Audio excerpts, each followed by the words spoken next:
நம்ம இன்றைக்கி key ரோஸ்ட்டுக்கு side டிஷ்ஷாக கொத்தமல்லி சட்னி எப்படி பண்ணலான்னு பார்க்க போகிறோம். அதுக்கு ஃபஸ்ட்டு தேங்காய் நான் கொஞ்சமாக எடுத்திருக்கேன். நான் இன்றைக்கி 2 பேருக்கு மட்டும்தான் வைக்க போகிறேன். அதனால் நான் கொஞ்சமாக தேங்காய் எடுத்துக்கிட்டு ஒரு 3 கீத்து அளவுக்கு இருக்கும். அதை மிக்சியில் போடுறதுக்கு முன்னாடி இந்த மாதிரி உரலில் வச்சு நல்லா இடித்து எடுத்துக்கிட்டு அதுக்கப்புறம் நான் மிக்சிக்கு ஆட் பண்ணுவேன். எப்போவுமே கட் பண்ண மாட்டேன். இந்த மாதிரி எல்லாமே நல்லா நுணுக்கி எடுத்துக்கிட்டு இதுக்கு ஃபஸ்ட்டாக கொஞ்சம் புளி ஊற வச்சிடலாம்.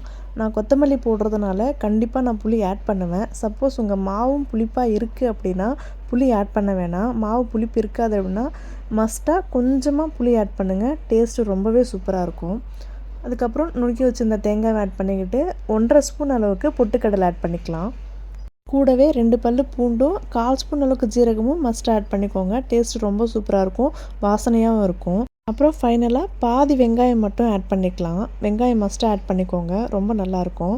அண்ட் டேஸ்ட்டுக்கு தேவையான அளவுக்கு கல்லுப்பு ஆட் பண்ணிவிட்டு இப்போ நம்ம கொத்தமல்லியும் ஆட் பண்ணிக்கலாம். கொத்தமல்லி பார்த்திங்கன்னா நான் ஒரு கொத்து அளவுக்கு எடுத்திருக்கேன். ஒரு கைப்பிடி அளவுக்கு கொத்தமல்லி நல்லா வாஷ் பண்ணி எடுத்திருக்கேன். அதை கொஞ்சமாக இதில் இந்த மாதிரி கட் பண்ணி போட்டுக்கோங்க. கூடவே பச்சை மிளகா இந்த ஸ்டேஜில் ஆட் பண்ணிக்கோங்க. நான் இந்த ஸ்டேஜில் ஆட் பண்ணலை. ஏன்னா எனக்கு இந்த சட்னி ஃபைனலாக பச்சை மிளகா அரையும் குறையுமா அரைச்சி அப்படி சாப்பிட்றது தான் எனக்கு பிடிக்கும். அதனால் நான் இப்போ ஆட் பண்ண மாட்டேன். நீங்கள் இந்த ஸ்டேஜில் ஆட் பண்ணிவிட்டு நல்லா ஃபைன் பேஸ்ட்டாக அரைச்சி எடுத்துக்கோங்க சட்னியை. எனக்கு பாதியில் ஆட் பண்ணி அதை கொஞ்சம் கொரன்னு அரைச்சி சாப்பிட எனக்கு பிடிக்கும்.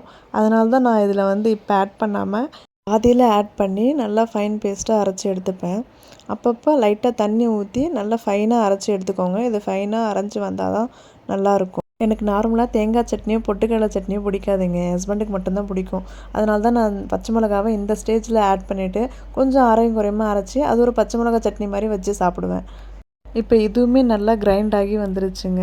அவ்வளோதான், நம்ம சட்னி ஆல்மோஸ்ட் ரெடி. இப்போ பார்த்தீங்கன்னா தெரியும், கேமராவில் அந்தளவுக்கு தெரியாமல் போகலாம்.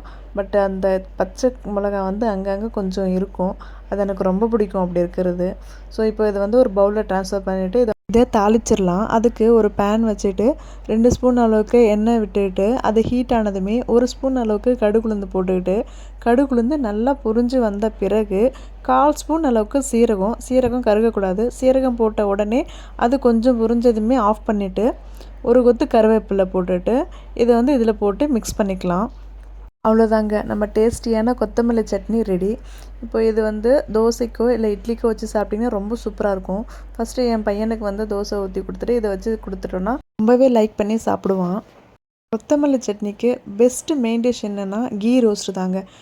இது ஆக்சுவலாக என் ஹஸ்பண்டுக்கு ரொம்ப பிடிக்கும். அதனால் கீ ரோஸ்ட்டு ரெடி பண்ணிடலாம்னு சொல்லிவிட்டு நான் ஆல்ரெடி நெய்யை உருக்கி வச்சுருக்கேன். இப்போ இதையும் ப்ரிப்பேர் பண்ணிட்டோன்னா ரொம்ப டேஸ்டியான மார்னிங் பிரேக்ஃபாஸ்ட் ரெடி.